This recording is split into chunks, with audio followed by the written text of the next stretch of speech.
La Revolución de 1944 y posteriormente la Contrarrevolución de 1954 llevó al país por un nefasto periodo de inestabilidad política, con golpes de Estado y elecciones fraudulentas, lo que generó la explosión de un movimiento guerrillero y una lucha armada interna.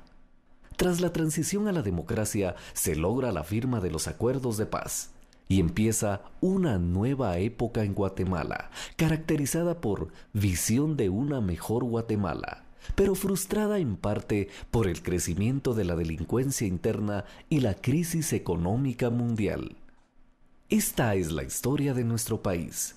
Señoras y señores, palabras del señor Álvaro Arzú.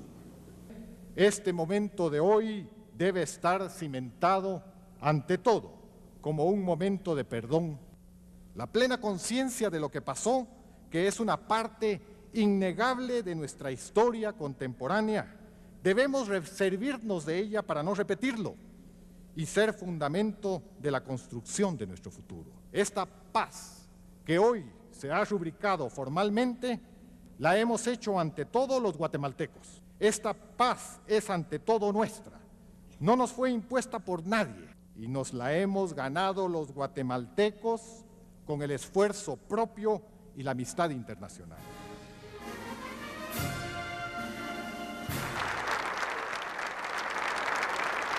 Pueblo de Guatemala, la paz ha sido firmada. ¡Que viva la paz en Guatemala! Parece que amanece, la tormenta terminó. Pero ¿cómo ocurrió el milagro? ¿Cómo se llegó al acuerdo de vida que necesitaba una nación tan hermosa como Guatemala para seguir viviendo? Fue el 7 de agosto de 1987 cuando los presidentes de los países de Centroamérica sientan las primeras bases para la búsqueda de una solución negociada del conflicto con la firma del Acuerdo de Esquipulas II en la ciudad de Guatemala. Centroamérica, como son muchos otros países del mundo, se había convertido en un lugar en donde las grandes potencias resolvían sus conflictos de poder y de dominación en diversas áreas del mundo que estábamos viviendo en esa época. Estábamos viviendo lo que todo el mundo conoce como el conflicto este-oeste, un conflicto entre las naciones del oeste manejadas y dirigidas por los Estados Unidos y las naciones del este dirigidas y manejadas por la Unión Soviética, que representaba el pensamiento y la filosofía comunista de la época. O sea, las grandes potencias hacían grandes negocios provocando esos conflictos que se llamaban conflictos de baja intensidad, porque solo habían 150,000 muertos, 200,000 muertos, 500,000 en cada uno de los países, pero por supuesto esto había producido ya a la altura de 1986 una gravísima tragedia para cada uno de los países, porque se desaparecían con esas represiones y esos enfrentamientos generaciones completas de dirigentes que iban a demostrar su ausencia a lo largo del futuro. 30 años de guerra no creaba un ambiente correcto para un proceso de paz y por esa razón se tardó muchísimo más. La desmovilización de la guerrilla hay que verla como todo un proceso de preparación política que se fue realizando a través de los casi 9 años que duró la negociación.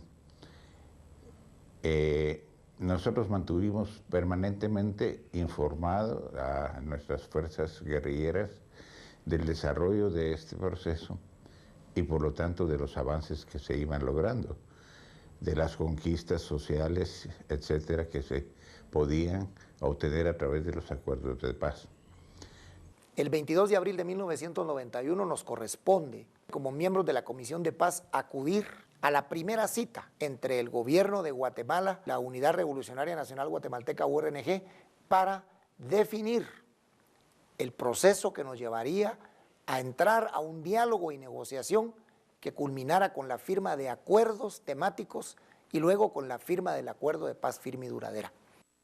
Aquí en Guatemala, en el curso del proceso de paz, pasaron cosas absolutamente inéditas en procesos de esta naturaleza, como es el hecho de que la guerrilla se pudiera integrar a la legalidad sin que hubiera hasta el presente ningún ajuste de cuentas, ninguna coacción a su accionar político, ninguna amenaza. Incluso se dio esa situación que tanto refleja la confianza que se había construido en la negociación y la voluntad de la paz. Y yo creo que a estas alturas es claro, y hoy los medios de prensa lo reconocen, que la firma de la paz y los acuerdos de paz son la base de una serie de procesos que se han desarrollado a continuación. Puedo decir que el acuerdo más complicado y prolongado en el tiempo fue el acuerdo sobre derechos humanos y a la vez el de identidad y derechos de los pueblos indígenas, pero cuando uno lo ve en su desarrollo, el avance que se consiguió hacía posible y permitía que la paz estuviera más próxima. Los acuerdos de paz dibujan profundamente un proyecto nacional. Si somos capaces de entenderlo, si somos capaces de volver a estudiarlos todos los guatemaltecos desde diferentes concepciones ideológicas, creo que va a ser más fácil que la próxima vez que nos sentemos a hablar, vamos a estar hablando sobre temas que no son comunes y sobre todo sobre temas que de alguna manera ejemplifican largas jornadas de dolor, de violencia, de enfrentamiento, de lucha, pero también de entendimiento.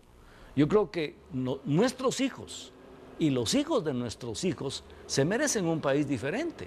Y ese país diferente es nuestra obligación ayudar a que se construya sentando las bases de un proyecto nacional.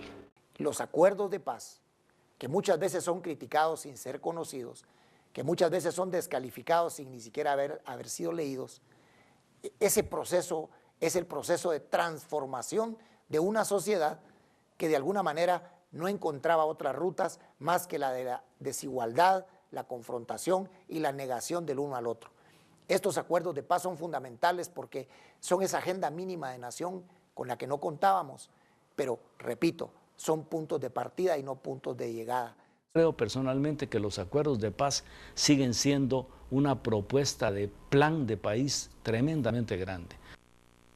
La virtud que tuvo el proceso de negociación a lo largo de 4 gobiernos es forzar a la sociedad guatemalteca, o por lo menos a sus élites políticas, a repensar el país y a plantearse un diseño de país distinto, más democrático, más equitativo, más solidario, más justo.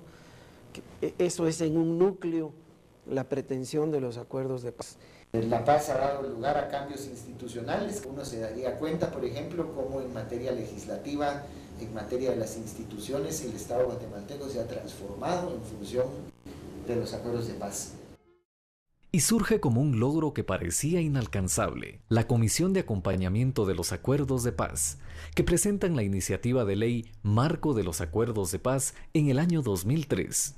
Esta histórica iniciativa se convirtió en el Decreto 52-2005, conocida y respetada como Ley Marco de los Acuerdos de Paz. Se crea el Consejo Nacional para el Cumplimiento de los Acuerdos de Paz, CENAP. Es la instancia integrada por miembros designados de los 3 organismos del Estado, partidos políticos y la sociedad.